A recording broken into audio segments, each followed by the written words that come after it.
नमस्कार साथियों, स्टूडेंट साथी में आपका स्वागत है। मैं हूं कल्पना। जैसा कि आप पिछले कई दिनों से देख रहे हैं, हम लोग भारत का भूगोल पढ़ रहे हैं बीपीएससी को लेकर के। उसमें आगे जाकर के हम लोग प्रायद्वीपीय खंड के बारे में पढ़ रहे थे। प्रायद्वीपीय खंड का हम लोग अगला भाग देखने वाले। जैसा कि पिछले ही वीडियो में थोड़ा सा हम लोगों ने उसके पहले अरावली और विंध्य श्रेणी के बारे में हम लोग पढ़ चुके हैं। अब सतपुड़ा श्रेणी के बारे में हम लोग पिछले वीडियो में कुछ थोड़ा सा पढ़ चुके थे। इसके बारे में बस थोड़ा सा बता दे रही हूँ फिर से। इसकी 3 प्रमुख श्रेणियां हैं, राजपीपला, दूसरा है महादेव, तीसरा है मैकाल। इसकी सर्वोच्च चोटी है धूपगढ़, जो कि पंचमढ़ी में सतपुड़ा की, महादेव की तो सर्वोच्च चोटी है ही धूपगढ़, सतपुड़ा श्रेणी की भी सर्वोच्च चोटी कौन सी है? धूपगढ़। ये कहाँ है? पंचमढ़ी में। साथियों घूमने भी जाइएगा। उसके बाद देखते हैं ये क्या है। भारत का एकमात्र ब्लॉक पर्वत है सतपुड़ा श्रेणी। भारत का एकमात्र ब्लॉक पर्वत है। इसी तरह के प्रश्न भरते हैं। भारत का एकमात्र ब्लॉक पर्वत देगा तो आप कहीं विंध्य पर्वत ना दे दें, क्योंकि बीचों बीच से क्रॉस करता है। कौन सा है? सतपुड़ा। क्योंकि इसके ब्लॉक पर्वत का खासियत होता है कि इसके दोनों साइड नदियां बहती है। तो सतपुड़ा के एक साइड आपको नर्मदा नदी देखने को मिलती है और दूसरे साइड आपको तापी नदी दिखती है। नर्मदा, तापी, दामोदर नदियां जो है वो भ्रंश नदियां हैं। उसके बाद देखते हैं, आते हैं केंद्रीय उच्च भूमि। केंद्रीय उच्च भूमि में क्या आता है ये तो देख चुके हैं। अब उसके बाद बीच का भाग जो हम लोगों ने देखा था, प्रायद्वीपीय भारत का प्रायद्वीपीय खंड का ही ये भाग है। प्रायद्वीपीय साथी होता है जो 3 तरफ से पानी से घिरा हुआ। भारत एक साइड से अरब सागर से, एक साइड से हिंद महासागर से और एक साइड से बंगाल की खाड़ी से घिरा है। उसके बाद आते हैं केंद्रीय उच्च भूमि। ये इसमें कौन कौन से आते हैं? मेवाड़ का पठार, मालवा का पठार, बुंदेलखंड का पठार। मेवाड़ में महाराणा प्रताप के बारे में मैंने कल ही बताया था। मेवाड़ से आते थे हमारे महाराणा प्रताप जी, तभी तो राजस्थान और मध्य प्रदेश में वो रहते थे। और घास की रोटियां का स्टोरी आप लोग सुने हुए होंगे। सूखा क्षेत्र है, पूरी तरीके से रेगिस्तान वाला क्षेत्र है। तो अगर वो जब लड़ते होंगे, जब छुपते होंगे तो वहाँ घास की न रोटियां मिलेगी। दूसरा आपको मालवा का पठार, ये भी राजस्थान और मध्य प्रदेश में। बुंदेलखंड का पठार यूपी और मध्य प्रदेश में है। साथियों मैं आपको इसके बारे में एक छोटा सा मैप अपने क्लास का जो नोट्स है वो दिखाती हूँ।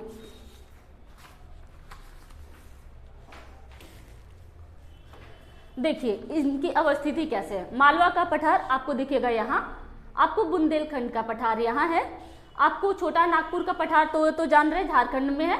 आपको यहाँ पर बुंदेलखंड, बघेलखंड का पठार ये है आपको मध्य प्रदेश और थोड़ा सा छत्तीसगढ़ में आता है। और दंडकारण्य का पठार बिहार दरोगा में प्रश्न आया था। दंडकारण्य कहाँ है? ये छत्तीसगढ़ में है।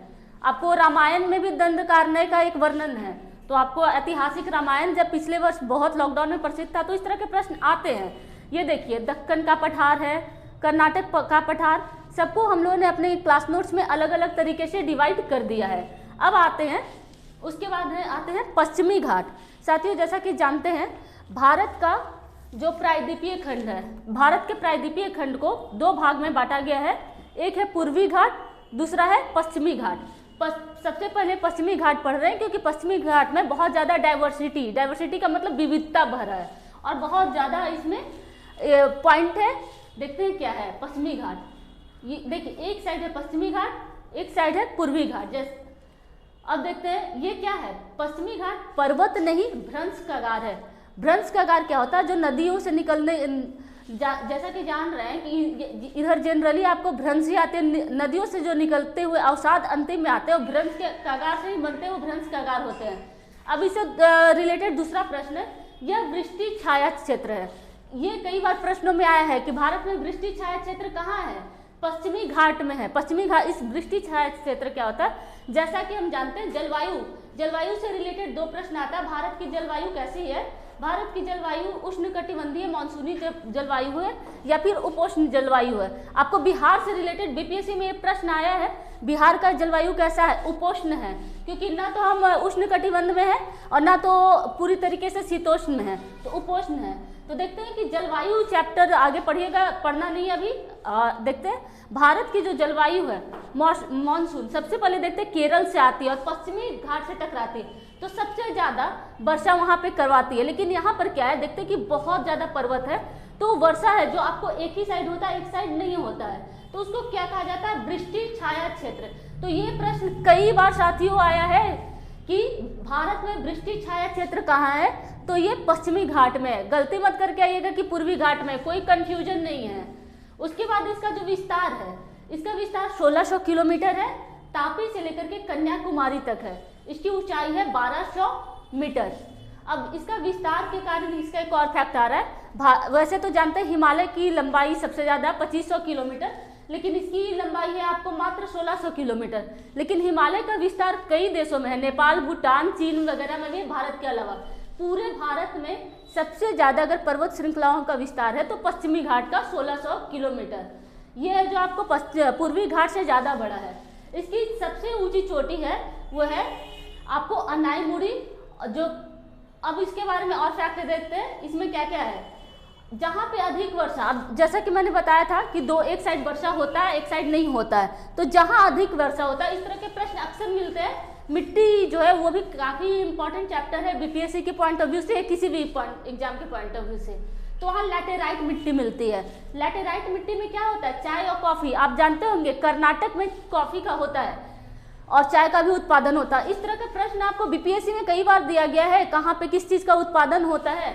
तो आपको लैटेराइट मिट्टी में क्या होता है, चाय और कॉफ़ी। जहाँ पे कम वर्षा होगा वहाँ पे लाल मिट्टी रहता है, वहाँ मोटा अनाज होता है जैसे कि चावल और तंबाकू। अब देखते हैं एक और पॉइंट है इसमें, सह्याद्री। साथियों सह्याद्री जैसे इसको जो ऊपर में सह्याद्री के भी नाम से जाना जाता है। ये सह्याद्री कहाँ कहाँ पर है, महाराष्ट्र, गोवा और कर्नाटक। ये दो भाग में, उत्तरी सह्याद्री और दक्षिणी सह्याद्री, दोनों के बीच में गोवा में आता है, वो है 16 डिग्री अक्षांश। अब ये सह्याद्री से लेकर के प्रश्न आ सकता है कि कहाँ कौन कौन सा राज्य है, तो गलती मत करिएगा, महाराष्ट्र, गोवा और कर्नाटक। महाराष्ट्र, गोवा और कर्नाटक। साथियों देखिए तीनों सटा हुआ है, यहाँ पर है आपको महाराष्ट्र, यहाँ पर यहीं पर आपको गोवा है, ये क्षेत्र गोवा है, ये है आपको महाराष्ट्र, और जस्ट महाराष्ट्र के नीचे आपको कर्नाटक है। तो तीनों क्षेत्र को एक साथ कहते हैं सह्याद्री। सह्याद्री का जो भाग है, निचली भाग है, उत्तरी भाग है, उसे काल सुबाई कहते हैं, और दक्षिणी भाग को कहते हैं कुद्रेमुख। इसमें जो सबसे ऊंची चोटी है वो कुद्रेमुख है और सह्याद्री की उत्तरी की है काल सुबाई। अब देखते हैं क्या क्या होता है इसमें। महाराष्ट्र में पश्चिमी घाट को काल सुबाई और महाबलेश्वर नाम की पहाड़ियों में ये है बटा हुआ है। महाबलेश्वर की जो पहाड़ी है इसे गोदावरी, कृष्णा और भीमा, ये तो प्रश्न आपको अक्सर आप प्रश्न में जा करके देखिएगा, मैं जो बोल रही हूँ आपको इस तरह के प्रश्न आपको मिलेंगे। महाबलेश्वर से गोदावरी नदियाँ गोदावरी नदी दक्षिण भारत की गंगा नदी कही जाती है, और कृष्णा नदी और भीमा कोरेगांव जो विवाद हुआ था पिछले साल, काफी बड़ा विवाद था, तो भीमा कोरेगांव जो विवाद था इसी क्षेत्र में हुआ था। ये महाबलेश्वर कहाँ है, नासिक में। साथियों नासिक में हमारा कुंभ मेला भी लगता है और बहुत महत्वपूर्ण क्षेत्र है, यहाँ से निकलता है। इसका दक्षिण में जो है दूसरा ऊंचा चोटी है पुष्पगिरी, सह्याद्री का, ना कि पश्चिम घाट का, इससे कावेरी नदी निकलती है। कर्नाटक में है कुद्रेमुख और ब्रह्मपुत्र। कुद्रेमुख बहुत बड़ा क्या है आपको औद्योगिक क्षेत्र है, उद्योग और कृषि। इन चैप्टर को मैंने पहले भी बताया था कि आपको प्रश्न में आते हैं और ध्यान में रखिएगा। अब आते हैं इसमें क्या है, 4 प्रमुख दर्रे क्या होते हैं, मैं 2-3 बार बता चुकी हूँ। दो पर्वतों के बीच जाने का रास्ता होता है, और ये प्रश्न अक्सर एग्जाम्स में आते हैं लगभग। ये नाम आपको थाल घाट, भोर घाट, पाल घाट तो हमेशा याद रहता है। ये सबसे ज्यादा लोगों को दिक्कत होता है, ये नाम सेनकोट्टा, 3 नाम तो हमेशा याद रहता है, थाल घाट, भोर घाट, पाल घाट, लेकिन सेनकोट्टा में दिक्कत होता है। ये चारों नाम याद कर लीजिएगा, एग्जाम पॉइंट ऑफ व्यू से काफी महत्वपूर्ण है, इंपॉर्टेंट है। अब थाल घाट क्या करता है, मुंबई से नासिक जाने का रास्ता बनाता है, यहाँ पर NH6 है। फिर भोर घाट है जो मुंबई से पुणे का रास्ता बनाता है। पाल घाट केरल से तमिलनाडु, नीलगिरी की पहाड़ी और अन्नामलाई है। अब आते हैं सेनकोट्टा, ये केरल और तमिलनाडु। साथियों ये है जो धार्मिक स्थल है, तिरुअनंतपुरम और मदुरई के बीच रास्ता बनाता है। अब आते हैं पश्चिम घाट की प्रमुख चोटियाँ। पश्चिम घाट में 3 प्रमुख चोटियाँ हैं, एक है आपका नीलगिरी, दूसरा है अन्नामलाई, तीसरा है कार्डमम। जाकर के देखिएगा, बहुत इंपॉर्टेंट और बहुत खूबसूरत है। कार्डमम का मतलब जानते हैं, इलायची की पहाड़ी भी इसे कहा जाता है। इलायची की पहाड़ी। आप जानते हैं कि दक्षिण भारत में मसालों की खेती के लिए काफ़ी मशहूर है। जितने भी आए थे मसालों की खेती के कारण तो हम उपनिवेश में फंस गए, अंग्रेजों ने शासन किया, पुर्तगाली आए, तो यही क्षेत्र है, मसालों की खेती काफ़ी होती है। नीलगिरी, नीलगिरी में सबसे पहले आते हैं, सबसे पहले आपको इसकी नीलगिरी की जो सबसे ऊंची चोटी है वो है डोडा बेटा। डोडा बेटा है जो दक्षिण भारत की दूसरी ऊंची चोटी है। यह कहाँ है? केरल, तमिलनाडु और कर्नाटक। साथियों एक बहुत खूबसूरत क्षेत्र है और आप देखिएगा, मतलब आपको घूमने के लिए भी खूबसूरत है। और यहाँ साइलेंट वैली है, शांत घाटी के नाम से जाना जाता है। यहाँ पे सदाबहार वन है। और हाल में आपने पुष्पा फिल्म देखा था, चंदन का जो तस्कर होता था, चंदन का तस्कर इसी क्षेत्र में होता है, क्योंकि इस क्षेत्र में आपको चंदन, सागौन, देवदार, बांस, आबनुश और महोगनी के पेड़ मिलते हैं। ये सदाबहार वन है। तो इस तरीके से प्रश्न आते हैं कि चंदन का यहाँ पर क्या मिलेगा। हाल में मूवी से भी रिलेट करके प्रश्न कई बार देखने को आते हैं, ऐसा नहीं है। तो अब आते हैं अन्नामलाई। अन्नामलाई से ज़्यादा नहीं ये प्रश्न आते हैं। अन्नामलाई वैसे भी साउथ इंडिया में याद रहेगा, अन्ना भाई को ही कहा जाता है। तो अन्नामलाई, अन्नामलाई की सबसे ऊंची चोटी अनाईमुडी। इससे रिलेटेड बस एक ही क्वेश्चन है, दक्षिण भारत की सबसे ऊंची चोटी कौन सी है? वो है अनाईमुडी। अनाईमुडी दक्षिण भारत की सबसे ऊंची चोटी है। ये कहाँ है? अन्नामलाई में। अब अन्ना से याद रखिएगा, भाई है तो सबसे बड़ा ही होगा। अब घर में आपका बड़ा भाई होगा तो याद रख लीजिएगा। अब आते हैं कार्डमम। कार्डमम को कहा जाता है इलायची की पहाड़ी भी, कार्डमम की पहाड़ी। इसका जो ऊंचा चोटी ये है बाबा बुडान। बाबा बुडान है जो दक्षिण भारत की सबसे दक्षिणतम चोटी है। ये दक्षिण भारत का यहाँ पे सबसे दक्षिणतम है। इसके नीचे महेंद्रगिरी है, लेकिन वो बहुत बड़ा नहीं है। सबसे अंतिम है आपको बाबा बुडान है। और इसके कार्डमम का जो है उसके ऊपर में उत्तर पश्चिम में आपको अन्नामलाई है, उत्तर पूर्व में पालिनी है। पालिनी आपको पूर्वी घाट में आता है, पश्चिमी घाट में नहीं है, लेकिन अंतिम में पूर्वी घाट और पश्चिमी घाट को जो है नीलगिरी की पहाड़ी के पास मिल जाता है। नीलगिरी की पहाड़ी यहाँ पर है साथियों, ये है क्षेत्र। देखिए यहाँ पे ही डोडा बेटा है। अब ये क्षेत्र आप देखिए कैसे है। यहाँ पे आपको केरल ये आ गया, केरल ये बहुत बड़ा यहाँ पे राष्ट्रीय उद्यान भी आप याद कर लीजिएगा। ये यहाँ पर आपको केरल है, उसके बाद तमिलनाडु है और कर्नाटक, तीनों को मिला करके ये जो क्षेत्र है आपको ये आ जाता है आपको नीलगिरी की पहाड़ी। अब हम आते हैं पूर्वी घाट में। साथियों नदी और जनजाति दो टॉपिक से एक एक प्रश्न हमेशा आते हैं। इन टॉपिक्स को आप खुद से तैयार कर लीजिएगा। वैसे बहुत सारी नदियों के बारे में हमने हिमालय चैप्टर में भी पढ़ा, जो 12मासी नदियाँ होती हैं हिमालय में होती हैं, और दक्षिण भारत की नदियाँ 12मासी नहीं होती हैं। और बाकी नदी के बारे में जो नदी तंत्र है आप पढ़ लीजिएगा, और जो कुछ करंट ओरिएंटेड होगा हम फटाफट बैच में पढ़ा देंगे। अब आते हैं पूर्वी घाट में। पूर्वी घाट साथियों ये क्षेत्र है, भारत का ये क्षेत्र। कहाँ से हम आते हैं? ये है जो पूर्वी घाट और पश्चिमी घाट आपको महानदी है जो आपको उड़ीसा में आ जाता है। महानदी से नीलगिरी अभी मैंने दिखाया था, वहां तक आता है। इसकी ऊंचाई 600 मीटर है। इसकी ना तो ज्यादा ऊंचाई है, देखिए पश्चिमी घाट की ऊंचाई 1200 मीटर थी, उसकी एग्जैक्टली हाफ आपको इसकी ऊंचाई है। इसकी लंबाई भी पश्चिमी घाट की तुलना में कम है, वो 1600 किलोमीटर है, ये 1400 किलोमीटर है। ये अधिक कटा फटा है। ये हम लोगों ने 2-3 टॉपिक पढ़ा लिया है कि क्यों कटा फटा है, क्योंकि यहाँ से ज्यादातर नदियाँ जाती हैं और डेल्टा बनाती है। साथ ही उधर की जो नदियाँ होती है एस्चुरी बनाती हैं। यहाँ पर क्या है, महानदी कृष्णा और गोदावरी नदी जो इधर से निकलती तो इधर से, लेकिन आ करके इधर आपको महानदी यहाँ से निकल रही है। महानदी यहाँ पर से आ रही है आपको, कृष्णा गोदावरी ये सारी नदियाँ इधर निकलती तो इधर से है, लेकिन आ जाती है बंगाल की खाड़ी में, जबकि अरब सागर बगल में ही है, उधर नहीं जाती हैं। उसके बाद अब यही नदियाँ जब आती हैं तो पहाड़ों को काट देती हैं, तो पूरी तरीके से कटा फटा क्षेत्र है ये। इसकी सबसे ऊंची चोटी है विशाखापट्टनम। विशाखापट्टनम का नाम आप हमेशा सुनते होंगे। उसके बाद देखते दूसरी ऊंची चोटी है महेंद्रगिरी। इससे ज़्यादा फैक्ट नहीं है इसलिए बता दे रही हूँ। इसमें प्रमुख पहाड़ियाँ हैं, महेंद्रगिरी उड़ीसा में है, नल्ला मल्ला, पालकोंडा, पेलिकोटा आंध्र प्रदेश में, सेवराई की पहाड़ियाँ भी काफ़ी इंपॉर्टेंट है। यहाँ पे आसपास बहुत बड़ा औद्योगिक क्षेत्र है। उसके बाद जवाबी, पालिनी भी बहुत अच्छा घूमने का जगह है, वेलंगिरी तमिलनाडु। ये सारा इतना आप याद कर लीजिएगा प्रमुख पहाड़ियाँ और किस राज्य में है, क्योंकि किस राज्य में इस तरह के प्रश्न आते हैं। जैसा कि मैंने खुद बताया कि अभी कुछ दिन पहले एक प्रश्न आया था कि दंडकारण्य किस राज्य में है। ज़्यादातर लोगों को दंडकारण्य पता नहीं है, लेकिन ये छत्तीसगढ़ में है। इसी तरीके के प्रश्न आते रहते हैं। देखते हैं अब आते हैं इसके बाद प्रायद्वीपीय खंड का एक भाग छूटा हुआ है, वो है आपको उत्तर पूर्वी भाग। उत्तर पूर्वी भाग मैंने कल ही बताया था कि मालदा गैप से अलग हो गया था। वो 2 जगह है, उसका एक जगह आपको मेघालय का पठार है और दूसरा है कार्बी जो है वो असम में है। बस वही 2 पार्ट है। मालदा गैप से आपको राजमहल की पहाड़ी से अलग हो गया था। ये है आपको मालदा गैप, पश्चिम बंगाल और बंगाल की खाड़ी में। मालदा गैप, मालदा आम तो खाए ही होंगे, इसी क्षेत्र में होता है, तो मालदा गैप से समझ लीजिए। अब यहाँ पे आपको मेघालय की पठार और असम का ये जो क्षेत्र है, 2 क्षेत्र है जो आपको प्रायद्वीपीय खंड का है, ना कि दक्कन का है। कई लोग दक्कन और प्रायद्वीपीय खंड में अंतर नहीं समझते हैं और जा करके दक्कन कराते हैं, तो प्रायद्वीपीय पठार का भाग है। अब आते हैं तटीय मैदान। तटीय मैदान है, ये क्या है आपको निक्षेपण, जो नदियाँ आती थी अपना पहाड़ से निकल करके, तो कुछ तो निक्षेप छोड़ करके जाती होंगी, तो उससे जलोढ़ मिट्टी से ये क्षेत्र बना है जो तट का मैदान है।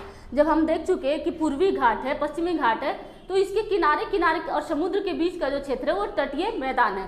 देश भर में कितना है आपको 6100 किलोमीटर पूरे प्रायद्वीपीय भारत का, और ऐसे 7517 किलोमीटर है लगभग। आपको पूर्वी घाट का है हुगली नदी से लेकर के कन्याकुमारी, पश्चिमी घाट है कच्छ से कन्याकुमारी। ये आपको हो जाता है। पूर्वी तट को आप पढ़ते हैं 2 तट में डिवाइड कर देते हैं। एक है हुगली, हुगली कहाँ है आपको, हुगली आ जाता है आपको जो ये गंगा और ब्रह्मपुत्र का डेल्टा है वहाँ पे पश्चिम बंगाल, वहाँ से लेकर के ये क्षेत्र आ जाता है। यहाँ पर से लेकर के आपको पूरा कन्याकुमारी और कच्छ आप यहाँ से लेकर के आपको यहाँ तक पूर्वी तट है, कच्छ से लेकर के कन्याकुमारी तक पश्चिमी तट है। देखते हैं पूर्वी तट में क्या क्या है। पूर्वी तट है जो पश्चिमी तट की अपेक्षा अधिक चौड़ा है। सबसे अधिक चौड़ा कहाँ है, तमिलनाडु में। अच्छा, एक बात भूल गई थी बताना, दक्षिण भारत से लेकर के एक और प्रश्न आता है कि यहाँ पे आपको आता है कि जो वर्षा सबसे अधिक यहाँ होती है इस क्षेत्र में, जो तमिलनाडु है, तमिलनाडु में काफ़ी वर्षा होती है, दक्षिण पश्चिम मानसून से भी होती है, और साथ में जो लौटती हुई जलवायु है उससे भी होती है। 2 तरह का इसमें प्रश्न आता है। देखते हैं कहाँ से कहाँ तक है। इसको देखते हैं उत्कल, इसका अलग अलग राज्य में अलग अलग नाम है। उड़ीसा में इसे कहा जाता है उत्कल। यहाँ पर इस क्षेत्र में भुवनेश्वर आप देख रहे हैं, इस क्षेत्र में इसका नाम हो गया उत्कल। यहाँ पे बहुत बड़ी झील है चिल्का झील, जो कि भारत की सबसे बड़ी लैगून झील भी है। लैगून के बारे में आप बाद में देख लीजिए। उसके बाद है एक उत्तरी सरकार। उत्तरी सरकार आपको आंध्र प्रदेश में कहा जाता है। यहाँ पे गोदावरी और महानदी से स्टार्ट होती है, गोदावरी नदी तक होती है, इसे कहा जाता है उत्तरी सरकार। ये नाम ध्यान में रखिएगा। उसके बाद होता है कोरोमंडल तट। इसको लेकर के, कोरोमंडल तट को लेकर के प्रीलिम्स में भी प्रश्न आते हैं और मेंस में भी। जैसे आता है कि भारत का वो कौन सा क्षेत्र है जहाँ अक्टूबर नवंबर में भी वर्षा होती है, तो कोरोमंडल तट पर ही होती है। जब जलवायु चैप्टर आप पढ़िएगा तो उसमें पता चलेगा ये कौन सा है, तमिलनाडु में होती है। उसके बाद है आपको इम्पॉर्टेंट झील इस क्षेत्र में है, पुलिकट झील है और कोल्लूर झील है और चिल्का झील है। अब ये जो क्षेत्र है क्यों प्रमुख है, यहाँ पे काफ़ी डेल्टा बनता है, तो कृषि के लिए आसपास का जो क्षेत्र बहुत महत्वपूर्ण हो जाता है धान की खेती के लिए। जैसा कि जानते हैं उड़ीसा में काफ़ी धान का खेती होता है, इस क्षेत्र में धान का काफ़ी खेती होता है। अब आते हैं पश्चिम तट। पश्चिम तट संकरा तट है, बहुत पतला तट है। संकरा का मतलब जैसे पूर्वी तट काफ़ी चौड़ा था, ये उतना ही संकरा है। जैसा कि जितना जानते हैं नदियाँ आपको आती हैं पूर्वी तट पे, तो वो अपना जो निक्षेप छोड़ेगी पूर्वी तट में, तो वो तट चौड़ा हो जाता है। बट ये तट काफ़ी पतला है, लेकिन ज़्यादातर बंदरगाह जो पोर्ट होते हैं यहाँ पर ही आप देखते होंगे, ज़्यादातर अरब सागर से भी व्यापार हमारे यहाँ होता है। जलमग्न होने के कारण यहाँ पर बहुत ज़्यादा जलमग्न हो जाता है। जो क्षेत्र है ऊंचा ऊंचा ज्वार और भाटा आता है आपको अरब सागर में, तो जो क्षेत्र जलमग्न हो जाते हैं तो बहुत अच्छा बंदरगाह होता है। टूटा फूटा क्षेत्र में उतना बंदरगाह नहीं हो सकता है। उसके बाद ज्वार नद मुख बनाता है जिसे एस्चुरी कहा जाता है। एस्चुरी और डेल्टा के बारे में 2-3 बार मैं बता चुकी हूँ। उसके बाद आते हैं गुजरात में, इसको अलग अलग नाम दिया जाता है। गुजरात में गुजरात का मैदान, कोंकण कहा जाता है। कोंकण तट कहाँ है, दमन दीव, दादर नगर हवेली और गोवा। कोंकण, इस क्षेत्र को कहा जाता है कोंकण। उसके बाद गोवा से मंगलौर में आता है कन्नड़ क्षेत्र, उसके बाद आता है मंगलौर से कन्याकुमारी तक मालाबार क्षेत्र आता है। अब इसमें एक और फैक्टर देखते हैं, कयाल। कयाल क्या है, मालाबार जो तट है वहाँ पर मछली जो पकड़ते हैं उसके लिए जो नौकायान का प्रयोग करते हैं उसे कयाल कहा जाता है। ये इंपॉर्टेंट फैक्ट था इसलिए मैंने इसे साइड में रख दिया था। अब इसके अलावा जो हम लोगों ने छोड़ा है वो है भारत का मैदान। भारत का भौतिक विस्तार में भारत का मैदान में 3 इंपॉर्टेंट है, बस नाम याद कर लीजिए, प्रीलिम्स है बस, सिंधु, ब्रह्मपुत्र और गंगा नदी, यही है जो आपको मैदान बनाते हैं। उसके बाद आपको मरुस्थल है, तो बहुत ज़्यादा इन क्षेत्रों से आपको प्रश्न नहीं आते हैं। राजस्थान को लेकर के ऑलरेडी हम लोग अरावली पर्वत पे काफ़ी पढ़ चुके हैं। अब इसके बाद 2 इम्पॉर्टेंट टॉपिक्स है, नदी और उसके बाद आपको एक और है जनजाति। इन दोनों टॉपिक्स को साथियों आप लोग हो सके तो खुद पढ़ लीजिए, क्योंकि जैसे कि हम लोग बता चुके हैं कि एग्जामिनेशन का डेट नज़दीक आ रहा है। अब हम लोग फटाफट बैच चालू करने वाले हैं, तो उससे रिलेटेड अगर करंट ओरिएंटेड प्रश्न होंगे तो हम आप लोग को बता देंगे। लेकिन अभी हम लोग ज्योग्राफी के क्लासेज को यहीं पे कुछ दिनों के लिए छोड़ रहे हैं ताकि हम फटाफट बैच स्टार्ट करें जल्दी से, और आप लोगों को जैसा आप लोग भी चाह रहे हैं कि जल्दी से वो बैच आए, आप लोग से फिर से जुड़ें और हर सब्जेक्ट को इम्पॉर्टेंट टॉपिक को कवर अप करें जल्दी से जल्दी, जितना जल्दी हो। Thank you.